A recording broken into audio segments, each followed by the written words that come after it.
The air was heavy that evening, thick with the scent of rain and the charged energy of an impending storm.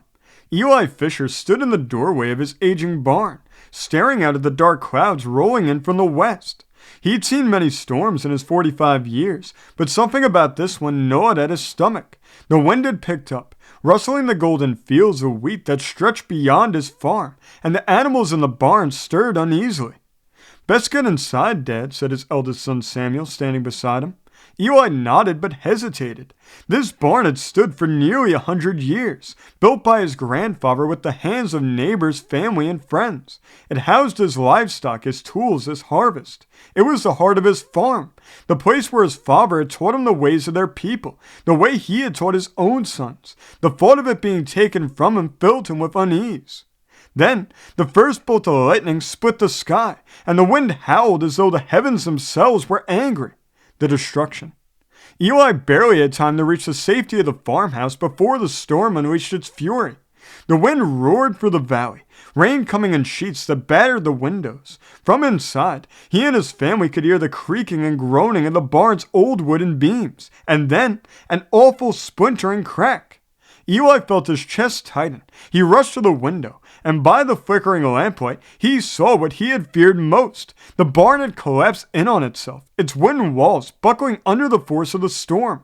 The roof, so carefully crafted by his grandfather's generation, had been torn away, its pieces scattered across the field like autumn leaves. His wife Miriam placed a gentle hand on his shoulder. "The barn is just wood, Eli," she said softly. "God provides." But Eli couldn't shake the feeling of complete ruin. That barn had been more than wood and nails. It was a symbol of everything he had worked for, everything his family had built. How could he ever rebuild it alone? The aftermath. The next morning, Eli walked out to the wreckage. The storm had passed, leaving behind only an eerie stillness. He picked up a splintered beam and ran his calloused hands over the wood. His horses had made it through, having been turned out to the pasture before the storm, but his supplies, his tools, everything was buried beneath the rubble. As he stood there, shoulders heavy with despair, he heard the familiar sound of wagon wheels crunching over gravel. He turned to see his friend and neighbor Jacob Lapp pulling up in his buggy. Behind him, more buggies followed. Jacob stepped down, surveying the damage with a deep sigh. "It's bad," he said simply. Eli nodded, unable to find words. Jacob placed a hand on his shoulder. "Then we build." Eli furrowed his brow. "I can't ask that of anyone. It's too much work." Jacob shook his head. "You don't ask. It's what we do." The barn raising. By noon that day, the news had spread throughout the Amish and even the English communities. More wagons arrived, and soon Eli's farm was filled with men ready to work, women bringing food, and children running about eager to help however they could. The old barn was cleared away with efficiency that only came from generations of practiced hands. Every board was repurposed, every nail collected. By the next morning, with the sun barely cresting the horizon, the framework of the new barn was already taking shape. Eli stood in the midst of it all, watching as his friends, his neighbors, even those from miles away, labored together.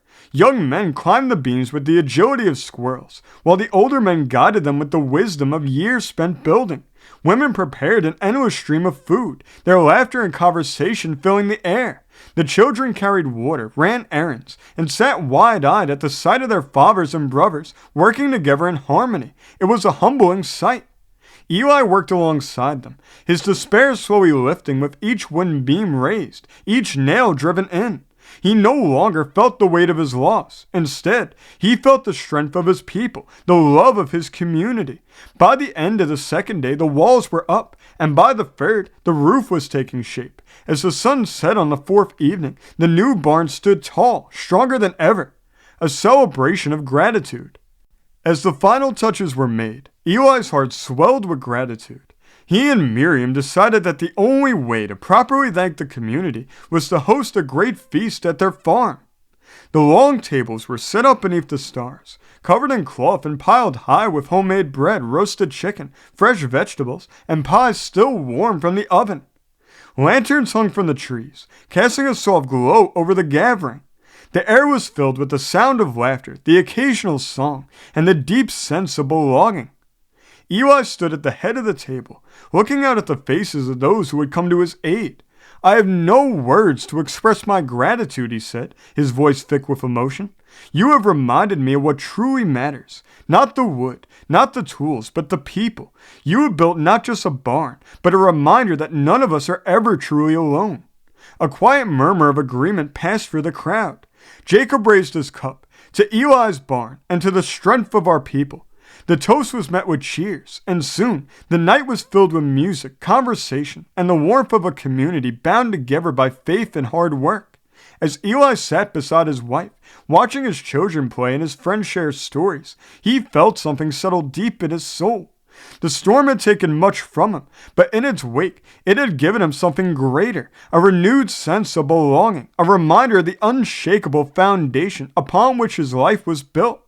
And as the stars shone down on his farm, he knew that no matter what storms might come, he would never weather them alone. Thank you for joining us for Fireside Stories. If you like this story and want more, just remember before you leave to hit the like button and hit the subscribe button. We'll see you the next time that we all gather around the fire.